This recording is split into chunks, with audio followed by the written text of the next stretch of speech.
Hi, and welcome back to this tutorial series where we are going over the various options available to 5th edition campaigns within Fantasy Grounds Unity. In this video, we are going to finish off the internal setting tutorials by looking over the Message of the Day feature and explain how it works, though it is not necessarily specific to 5th edition. The Message of the Day feature is a useful tool for being able to provide relevant information to your players as soon as they connect to your session. The Message of the Day panel is directly accessible from the options page down here at the bottom left, at least at the time of this recording, of this panel, and you just click to open it up. You can just get rid of that so that we don't need to worry about seeing that. As long as there is content in the Message of the Day panel, it will automatically get displayed to the players when their systems have completed connecting to your session server. If you choose to leave it blank or remove all of the content from the panel, it will no longer be automatically displayed to the players as they connect to your system. However, they can still get at it by going to the options panel and then clicking on the Message of the Day button at the bottom left of that panel. So it is not something that you can block them from it, you just don't show any content in it if you don't want them to see anything in it. The panel itself during an editing session is very similar to a story panel in relation to what kinds of formatting options you have available to you. These include things like headers, normal paragraphs, chat bubbles, lists, links, and even tables, and I'll go through and show you several examples. For instance, if I choose to add content to this particular Message of the Day, I can set this up to be a title, for example. So I can go through and select the paragraph type and then select heading, and you get something that looks an awful lot like a title. If you continue to go down though, you'll notice that it is returned to a normal cursor size. This is because the default state of a particular editor is in relation to a body statement as opposed to a header or anything else like that. Another option is chat bubbles. So you can go through and select some content and then go ahead and set it up as a chat frame, meaning that if you click on this, it's going to pop up down in the chat window. You can even go ahead and set a speaker here if you wish to do so. If you like to present information in bullet form, then you have the ability to go ahead and select these things, change it so that it's a list, and then pull up the other information so that it falls into the same formatting structure. And hitting enter is just going to continue to go ahead and provide additional list items. All you have to do is go to the next empty line and then select your typical body format and get rid of everything else. And it will return to the typical body formatting.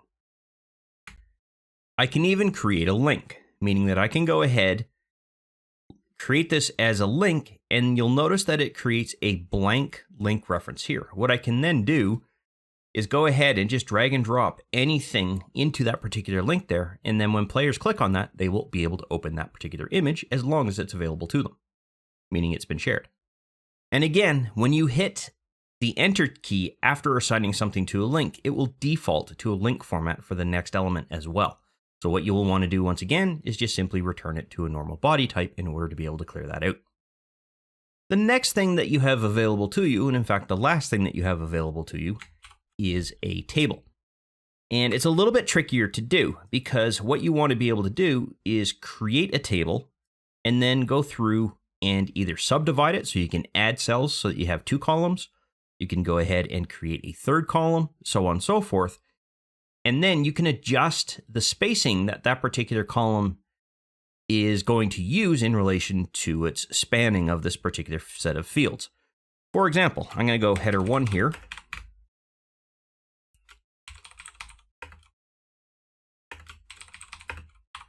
And then I'm going to add another row below this. And all I did was hit enter. And it doesn't matter which field you do this in, it will always add a new column. But I can now increase the spacing of this particular row so that it goes all the way across. It comes down to how you really want to format and display this information in tabular form. I do admit using tables within Fantasy Grounds is a little tricky, but it takes a little bit of practice to be able to do it. And then once you've gotten used to that formatting, you'll be able to just quickly spit out tables as you need them. Now you might be thinking, okay, what are some examples of what you could theoretically do with this particular Message of the Day system? Well, I'm glad you asked because I've gone ahead and created a sample set of messages that I typically like to display to players over a period of time, although admittedly I haven't done it for quite some time. And really what I like to do is provide a session summary so that I don't have to go through and actually try to explain to the players each time that we've had a session, simply because of the fact by the time we have another session, I might have forgotten what happened the previous session. So I like to go through and at the end of the sessions, write up a summary as to what actually happened. Now in this particular case, I have 2 daily examples or 2 session samples. And I go ahead and set that up, change this into a header again. And now what will happen is that when my players go through and connect, they will see this particular message of the day and be able to review that. And I'll show you what that looks like on their side in a moment. Other examples of information that you might throw in here is if you've recently purchased a new module. You might want to make that announcement here so that players know that it's available for them to use and that they should go ahead and load that the next time that they connect. Because if you remember, it will not automatically load all modules for them. It will remember which ones they had loaded previously unless something has changed, and then they would have to go in and reload anything that is new or has been modified in relation to the list of modules. You can even contain the summary of your active schedule or what you think will be the next set of planned sessions that you have going forward. That way, as part of your startup discussion, you can communicate with the players, hey, this is what I'm thinking for our next session. Does this agree with everyone or work with everyone? And if so, you can firm up that date for the next session. And it really comes down to your own imagination as to what you want to be able to present to your players when they go through and connect. There are 2 remaining things that I want to point out in relation to this particular panel. The first is this dragon icon up here, or whatever is classified as the link icon up here in the upper left. All this does is it moves the panel around. And if you do what I just did and moved it off the screen, all you have to do is hold down the Alt key and then grab a border and you'll be able to move it back onto your screen so that you gain access to it. It really doesn't matter where you drag it, and unfortunately, it doesn't really follow the placement as to where you're going to drag it. I don't know why it does that. So I highly recommend avoiding using this until somebody goes through and figures out how to work that properly. The second thing is related to this icon up here, which is very difficult to see. What this actually allows you to do is you can drag a story entry. So you can be managing all of this inside of a story entry inside of your stories listing here, which is right here. And then as you go through and update it, just drag the updated version into this system. How that works is as follows. All you have to do is literally grab an icon here, doesn't matter which one, and drag that over top of this icon here. If you drag it anywhere else, it's just simply going to create a link to this particular page, which obviously the players aren't going to be able to see. What you're looking to do is populate the contents of this message of the day panel with whatever story element page you're linking into the actual system. So dragging and dropping that into place does this. It pulls out the contents from whatever story panel you dropped into it and populates that as part of the message of the day system. And as I said, it's great for if you're looking at managing the message of the day as a story element, because now what you can do is just drag and drop that into place and you'll have your pre-formatted content ready to go.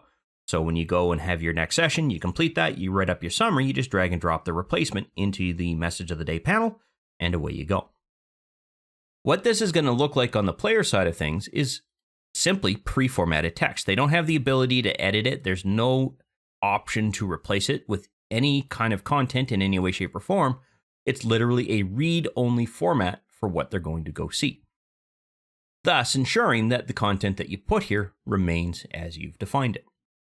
And that's everything that we're going to cover in this particular series. We've already dealt with the background decals in one of our other series where we went through and showed how that background applies and how it's linked into place.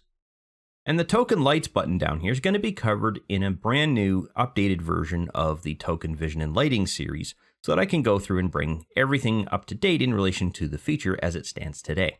But it doesn't relate to anything that is classified as an internal option, as this is really a set of effects. Anyway, I hope you found this series useful and informative and that you learned something from it in relation to how to manipulate Fantasy Grounds Unity's configurable options. Thank you for sticking with me through to the end of this series, and I look forward to seeing you in the next one.